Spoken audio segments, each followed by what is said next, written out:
What's up, guys and gals? Welcome back to the Nerd Castle for our next video log. I wasn't really sure what I wanted to talk about this week, but a number of people had mentioned that they wanted to hear me talk about geology for a little bit, and so I figured I would talk briefly about the way that I got into geology and why geology is actually good, why it can be applied in the modern world and how it's used, because I think a lot of people that I talk to are specifically just like, okay, so geology, look at rocks, like what do you actually do though? Like what are its applied uses? And so I'd love to have a little bit of a talk about that. So let's start this thing off quick because I've been really trying to do my best to keep these videos like shorter and more succinct and to the point. And so like I'm trying to hustle. I'm learning how to do this whole video log thing. So unfortunately, since I can't do like cuts and fancy edits and like jump cuts and all kinds of cool stuff, I try to hit it all in the first take because honestly, that's how I was taught to do it, like with the radio anyways. Like you hit it all in one go and then meh, whatever happens, happens. So geology. I started out in geology actually sort of by happenstance. I had gone to the junior college, in fact, before I had gone out to Sonoma State University. And I'd been attending, well, I guess I had been attending the JC for probably around 2 or 3 years. I was a late bloomer when it came to my education. Like I got out of high school and was just like, meh, I'm done. I'm finished. I don't want to do any more book learnings. And so I got a job at Blockbuster Video, actually, where I worked for 2 or 3 years, and I met all my best friends that I currently hang out with today there. Probably the best and worst job I ever had, but that's a talk for another video log. But anyways, I had a blast at Blockbuster, and after that I worked at Best Buy for a little bit, and after that I worked at Geek Squad for a while, and I learned a lot of things about a lot of cool stuff at a lot of cool places, and I was very fortunate with the opportunities that I came across. If you're wondering when I snuck in the whole radio thing, it was in high school. In high school I had a deal where in my AV class I had done really well along with my best friend at the time, and so we were allowed to, like, I think 2 nights each weekend, no, 1 night a weekend, that's what it was. We were radio DJs a night every weekend for a heavy metal show for like the remainder of the school year. And it was pretty fun. It was a really cool experience. Got to hang out in the booth and have a good time. And honestly, they just kind of like trusted us to run our own thing. But back to geology. I had just taken an intro to geology class, like a geology 101, because you had to have it in order to transfer properly. It counted as a physical science from what I recall, and it came with a lab. And I enjoyed the class. In fact, I enjoyed the lecture tremendously, and I actually really disliked the lab, which was a surprising thing because later on, I would find the labs to actually be the most enjoyable parts. Well, for the most part. It kind of depends on the class. You get into a lot of like random stuff with geology. And so what happens in geology is ultimately you start looking at the world and you start looking at the processes that form the planet. You start learning about tectonics. You start learning about physics and pressure and strain and all of that fun stuff, and you work your way up the ladder. Now I transferred to Sonoma State University to learn computer science because that's what I wanted to do. I wanted to be a game designer. That's what I was really down with. And at the JC, I had taken their C# class. I had taken their C++ class. I was going to take the Java class, but it was like always full. Like you just couldn't get into it no matter how far ahead you were on the wait list. Even like I counted as like a junior or a senior with my credits at the JC, and I still couldn't get in. Like it booked up like instantly. And so I transferred to Sonoma State University trying to be a computer science major. And I was a computer science major for about 1.5 years, I guess. I started as a junior. I transferred in as a junior, and so I started like not in their intro classes, but in their, I guess, 200 or 300 level classes, and worked my way up from there. And so I took another class on C++.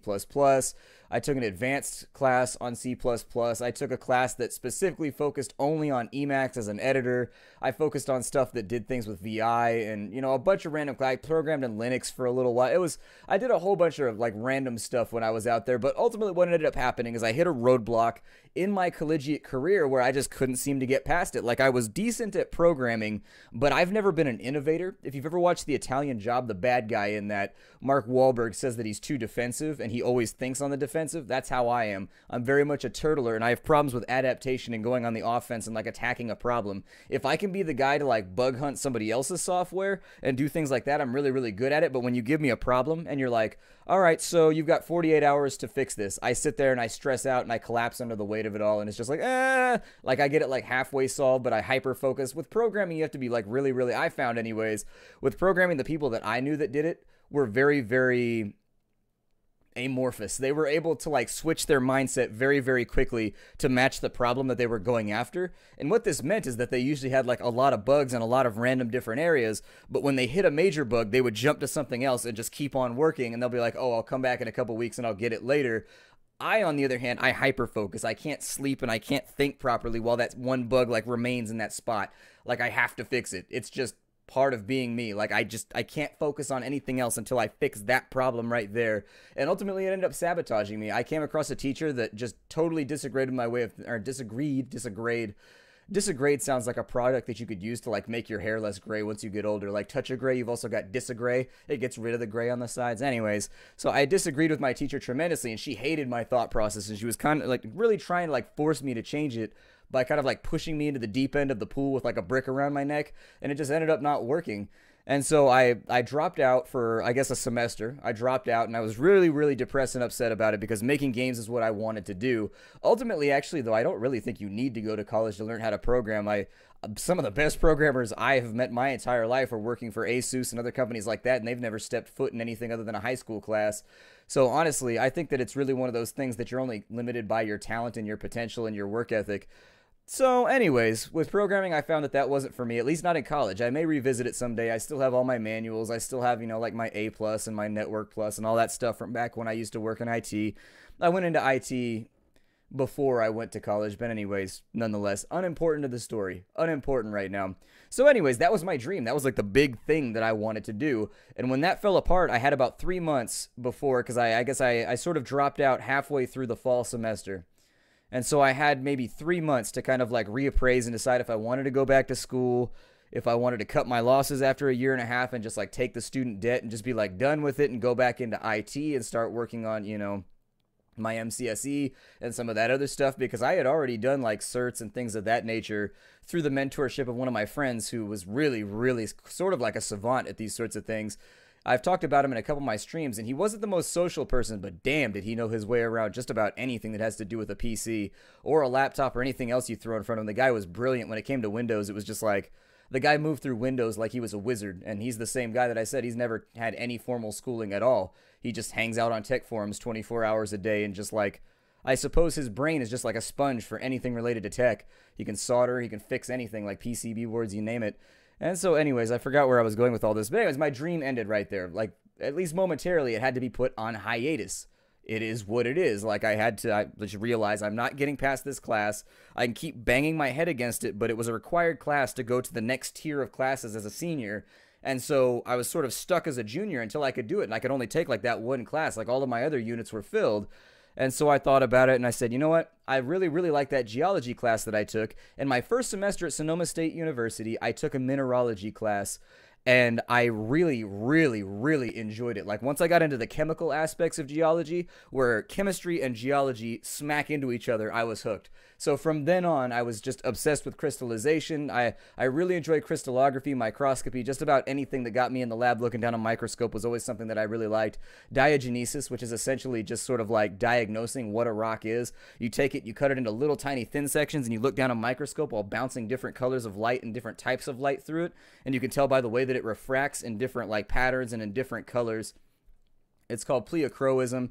There's a couple other terms, but I won't touch on them because it's not the point of the video. But anyways, I got really, really addicted to the microscopy, and I really thought that, you know what, since I already took this class, I enjoyed my time in it, I'm going to go ahead and get a degree in geology. And so that's what I did, and I found myself continuing throughout college to be obsessed with microscopy and just about anything that had to do with sort of igneous and metamorphic petrology. I did enjoy my SEDS classes, my sedimentary classes.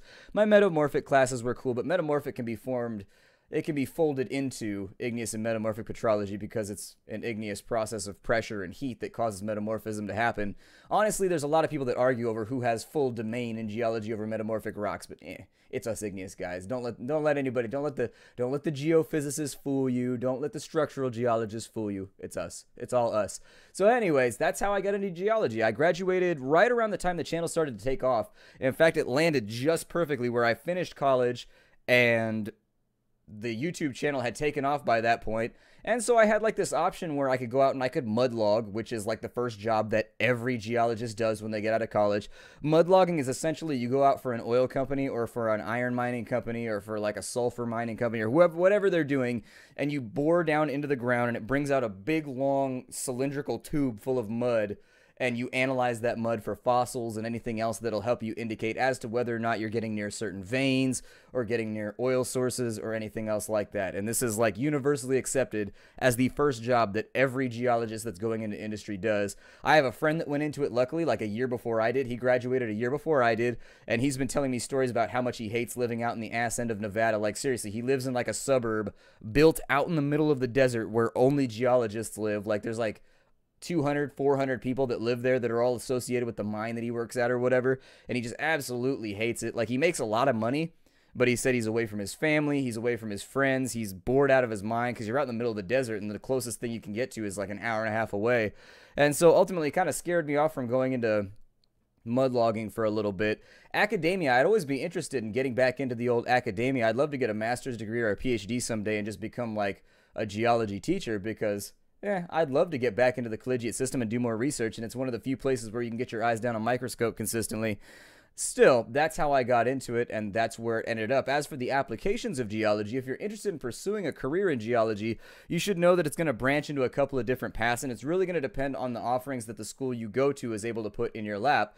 There are a lot of engineering opportunities for geologists. Geologists work with engineers a lot. We work with biologists a lot, and depending on the areas you focus on, it's going to put you in different areas of life, but most of those are probably either going to be related to civil engineering or construction, or B, you're going to end up in the mining or oil industries. But there's a lot of places you can go, and in fact, the geology degree is incredibly marketable. Like, not a lot of people, my graduating class at Sonoma State University had like 6 geology majors.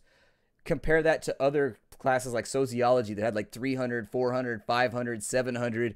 Like, there were a lot of graduates, and we only had 5 or 6. It's very much in demand, and you can make a lot of money if you're really passionate about it and you enjoy the work. So, you know, if the educational opportunity doesn't kind of like strike your fancy, maybe the glint of gold will.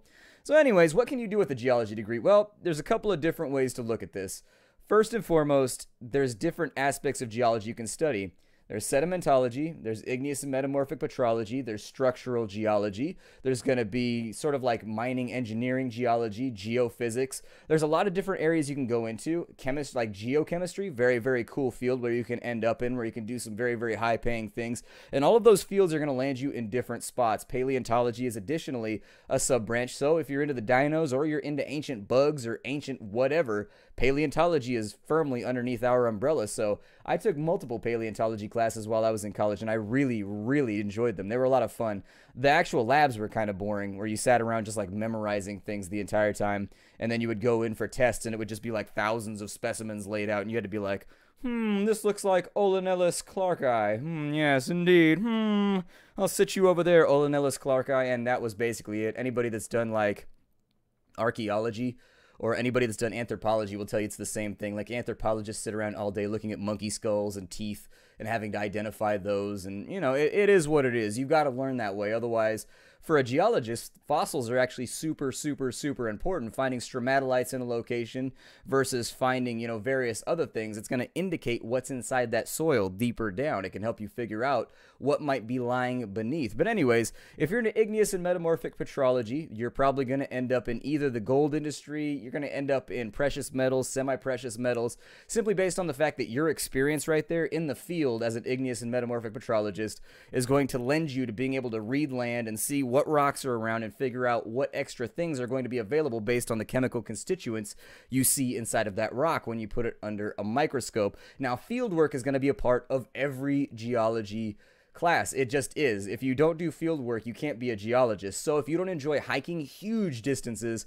if you don't like camping and sleeping on rocks for weeks at a time, if you don't generally enjoy being out in nature without a shower, like out in the middle of nowhere for upwards of, 14 to 21 days at a time, I'd say geology is probably not the field for you if you like to just be well cleaned and just kind of like taken care of a lot of the time.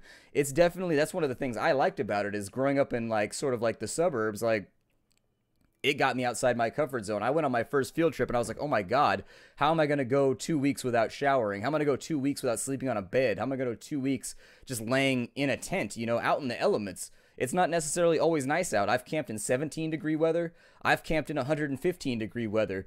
It is what it is. There's snakes. There's all kinds of dangerous things. Whether you might not be falling off a cliff, but if you're not, you're probably getting struck out by large rattlesnakes. If you're not getting bit by rattlesnakes, you're probably free climbing and falling off of some kind of surface on accident when like a chunk of rock gives away. So it's very, very physical. It's very, very active. But once you get through that, it's sort of your decision. If you don't want to do the active parts of it, going into academia might be a good option. Get a master's degree or a PhD, but still, you're going to have to do field work. It's just a part of the job. So there is like a physical constituent to the job that I would definitely caution people against. If you don't enjoy being physical and like being forced to be in shape essentially and being out there, I don't think I ever had a geology instructor whose like lower calves and upper legs did not just look like gnarled oaks, like 1,000-year-old oaks, because they've hiked so much over the course of their life. And you can expect to probably on any given field day, depending on the terrain, I mean, you can hit 5 to 10 miles in a day in like terrain that's tilted like that right there all day long, just going up and down mountains. 5 to 10 miles might not seem like that long until you just make it up and down mountains all day. And that at that point, it's when it really, really starts to take a toll on you. Anyways, there's lots and lots of physical opportunities in geology. We'll be mapping. That's what we do. We create lots and lots of maps. And from those maps, you take samples that are then tied to the maps. Once you've tied the samples to the maps, you leave, you take them back to your lab or whatever it is that your employer supplies you with. You analyze the rocks. You look at the lay of the land. You look for structural changes in the rock.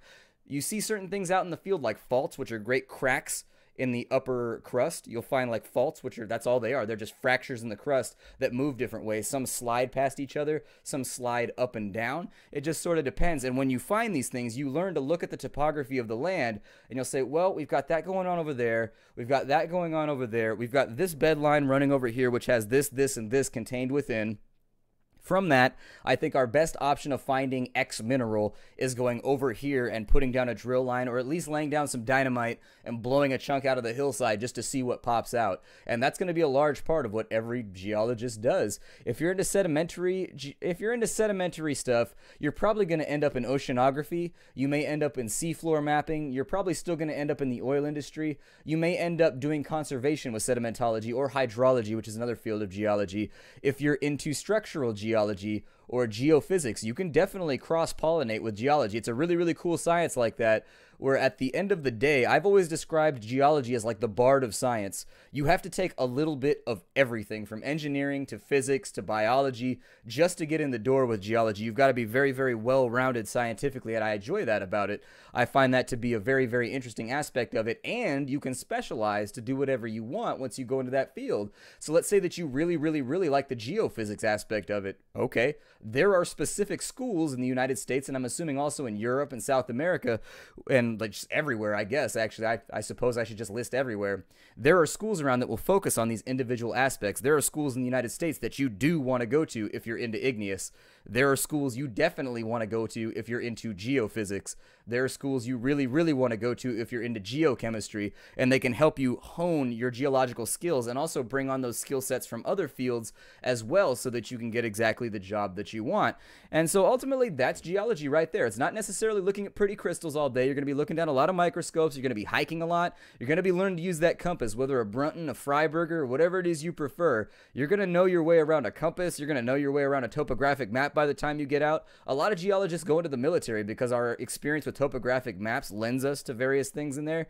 It's helpful. I mean, I have a number of friends that went straight into the military after college because the military is always looking for people who have really, really good skills with engineering, geology, and map reading and map creation. I mean, it's an important thing. Satellites can't do it for us yet. Satellites make okay maps, but for the real deal, you got to have boots on the ground, walking those contacts and making sure those hills look good on the map. So it is what it is. But if you've ever fancied yourself to be a cartographer, a navigator, if you've ever fancied yourself to just enjoy rocks and chemistry and physics and all these random things, geology is a very, very cool field to go into. And as a bonus, it pays well. That's the thing, is it's just like, it pays really, really well.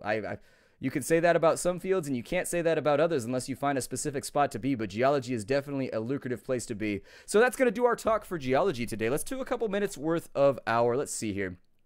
What kind of lovely little questions do I have on this side? I forgot to announce it on the last one. And whenever I forget to announce the fact that you're supposed to leave me Q&A questions, I end up with sort of like a very, very huge drought. It becomes very dry up in here when it comes to the questions. And I don't mean in like a humorous sense. We don't have like a Monty Python thing going on. It's just like, there's nothing really to talk about. So let's start with this. We'll go with, have you ever played, where did it go? Have you ever played System Shock 2? I did, actually. I played it a couple years after it came out, and I remember really, really enjoying it.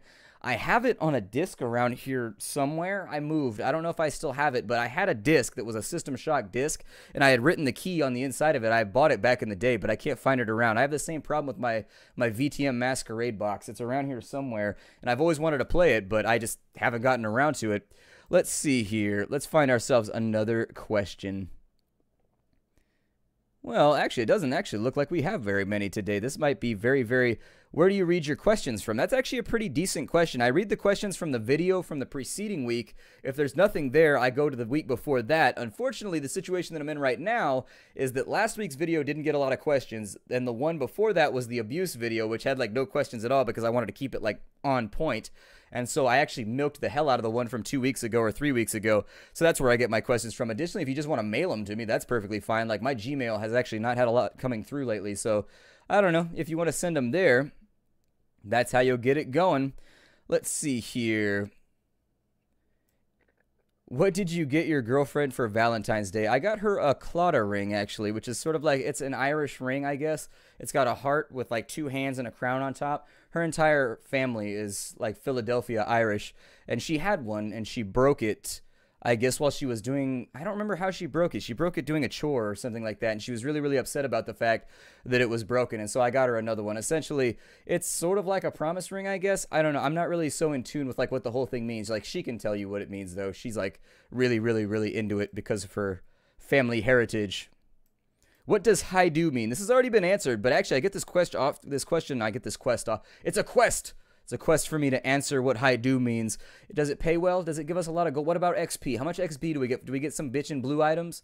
I mean, the quest has got to pay properly. Anyways, so hi-do comes from the fact that when I did Craft the World, I thought it was super funny that the dwarves, when they would greet each other, they would say hi-do, but then when they attack the enemy, they say hi-do as well, and so I just thought it was funny that their greeting was the exact same thing as their battle cry. I thought that was humorous, and so I started using it just to, like, address all of you when we started up an episode or when we closed it down at the end. And so there it is. The inside joke was completely and totally born, and I'm stretching out my sentence on purpose because I'm trying to find another question right now without having like a big segue, but unfortunately, let's see here.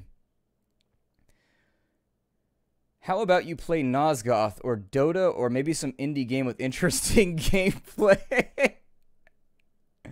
That's a funny question right there because it sort of entails that like nothing right now has interesting game. It's funny. I'm not even mad, but it's just kind of funny that the way the question read. I don't play Dota because I don't like MOBAs. Like, that's what it comes down to. Like, I don't like MOBAs. Like, I don't like the community around MOBAs. I played League of Legends for a couple of months, and like I did okay. Like, I got pretty good at playing Vigar, and I got pretty good at playing a couple different characters that I was really, really like dedicated to. But I just got like frustrated because because I pugged, like I didn't have anybody that I would play with. Now I actually have a bunch of friends from the game shop in town who all play League of Legends. I was thinking about giving another try with them since they do only pre-mades and they only play for like progression and for rank and stuff like that. And they all know each other, they're friends, they get dinner after like their big match sets every week and stuff like that. I thought about picking it back up because now I have like an in with them because I'm not living at college anymore, but I generally just don't enjoy MOBAs that much. I don't like multiplayer that much either. It's just not something I enjoy. Like interface, and the internet has ruined people. And it's just like every time I go online in any game, the kind of vitriol and just like stupidity that just flows, it just sets me off. Like I already do like my internet job here. Like I already get enough like hate mail and just like vitriol a day to where I just try to avoid it in real life, and so that actually precludes me from playing a lot of MMOs because that's like 98% of all conversation in MMOs is just absolutely negative and just kind of just like meh, meh, meh, meh, meh. I wish I had gotten that breastplate. It's just, I don't know. I enjoy PvPing, I do. It's just kind of like, I don't know. I think I also burned it out because back in the day in World of Warcraft, I did like the Grand Marshal grind and just like all that stupid stuff. Let's see here. Of all the computer games ever made, which one would you like to do a long playthrough of and why? That's a tough question because that encompasses a lot of games. PC gaming has pretty much been my life since I was 16 or 17. That's when I first got into it and started kind of like jimmy rigging parts together on my mom's Dell, actually. People always make the joke about you playing games on your mom's Dell, but I started just like piecing it out in high school. I started asking people and begging, bartering, and stealing to get, well, I'm just joking. I didn't steal anything. It's a saying, begging, bartering, and stealing. It means by any means necessary for people that may not be familiar with the phrase. But anyways, I would go out and I would just kind of like haggle with classmates, and I would talk to people who are into PC gaming, and I would just like trade stuff around just to get the computer parts that I needed. And I remember I got my first AGP card and I started I think it was actually for Spellforce. Was the first game that I really got into PC gaming for. I got Spellforce and it wouldn't run on my computer and I was super bummed out about it. And that's when I started like looking at different like chipsets, and I started looking at processor slots and like memory and looking at the different, you know, PCI and AGP slots and stuff like that. And I started just like putting things together until my Dell was able to run, you know, all of the games of the day. I mean, games back then weren't super intensive unless you were playing like EverQuest or something. But anyways, that was the other game. EverQuest was the one that I spent a lot of time upgrading my computer for. Of all the games I'd love to do a long play of, if I had time, it's a tough call. I'd love to do a Shadowrun on the Sega Genesis playthrough, but that would either require me to emulate, which I dislike emulation, and then it would either do that or it would require me to come up with some kind of, I don't know, half-assed S-video scheme to like pipe everything through my computer and I have to buy a bunch of hardware. But I would love to do that because it is one of my favorites of all time by far. I mean, it's definitely in my top 5. I always tell people that my top 5 games are interchangeable. I don't have a number 1 game because once you're like in the top 5, top 10, they're all just such magnificent gems of gaming that I can't stop staring at the sparkle of their facets. And that sounded really kind of filthy. It almost sounded like I was describing something. I don't know. I think it was the emphasis on facets. I don't know. But yeah, I'd love to do Shadowrun. I'd really, really, really enjoy maybe doing Final Fantasy VI at some point. Final Fantasy VI is another game where, to this day, I can hear the world theme in my head like all the time. And it's probably one of the best travel themes ever written. That's one of my favorite themes of all time from any video game ever. And so I would really, really enjoy doing a playthrough of it. I feel like everything on my screen right now is really, really yellow. I probably should have white balanced this. I swapped the camera on my computers. I feel like I should have white balanced this first, but whatever. Let's see. Why has it got to be a white balance? Anyways, I can't hold these jokes and they just run through my head all day long. It's just like have you played Black and White before? I have indeed. I liked Black and White. It was pretty good. It's a cool game. It's a pretty cool game. But I guess that's going to bring us to the end. I'm going to keep this one extra short for right now because it doesn't look like we have a whole lot of questions. As to the schedule of how things are going to be running, I guess the rest of it's the 21st. But anyways, looking at the release list right now, there's not a lot coming out for the remainder of February that's really sort of got my, I don't know. I don't feel myself kind of like too messant about any of the things coming up. We'll probably play Convoy. But other than that, February's looking kind of tapped out right now, which puts me like in this weird position where I might be treading water, but I might not be. I'm very much sort of in limbo right now with my content, and I'm not sure. I'm hesitant to jump into anything long term because March is a really, really big month for us. It's the end of the quarter, and so everybody's going to be releasing everything once we get around to there. I think for the rest of this month, we'll probably do a short series on airships. We'll probably do a short series on Convoy. We will more than likely probably touch on Towncraft for just a little bit if it's willing. I mean, I might have to buy it a couple drinks first, but I'd like to get in there. In March, though, we have some very, very big stuff happening. We were supposed to be doing Savage Lands this week. That comes out in March. It got pushed back by a month. Never a good sign. That actually makes me feel really nervous. We got Hotline Miami coming in, which I'll probably play because I really enjoyed the first game, but it came out before I started YouTubing, and by the time I started YouTubing, kind of like the day was done. Now, my channel is large enough to where I could do an older game and not, like, suffer too much, but when you only have, like, 65 subscribers, you're trying to, like, maximize exposure. And the game was so, like, overdone by that point, and it was really sort of like a trend that was going. It's kind of like doing FTL now. It's difficult to, like, break into the crowd with FTL just because it's been around for so long that it's kind of like my organizational process. I don't have a problem doing old games, but I prefer they be something like Red Faction Guerrilla, which is very niche, and not a lot of people played it, but it was actually, like, a really, really good game that just, like, nobody knew about or nobody played, and so I had a lot of fun playing Guerrilla, and I really wanted to show it off. But games that are really, really popular, and also indies, tend to populate pretty quickly. Other things that are sitting around for right now, I know a lot of people have said that they're interested in seeing me do some more horror type stuff. I might give it a go. I'm not sure. I might give it a go. There's not a whole lot of horror stuff that's looking super great right now either. Oceanhorn is looking pretty cool. I may hit that up. It comes out on St. Patty's Day, so that'll be fun. It might be a great way to get, you know, the green shirt on and pop out and do that for a little while. But in March, we have Serpent. We have Pillars of Eternity, which I really want to hit.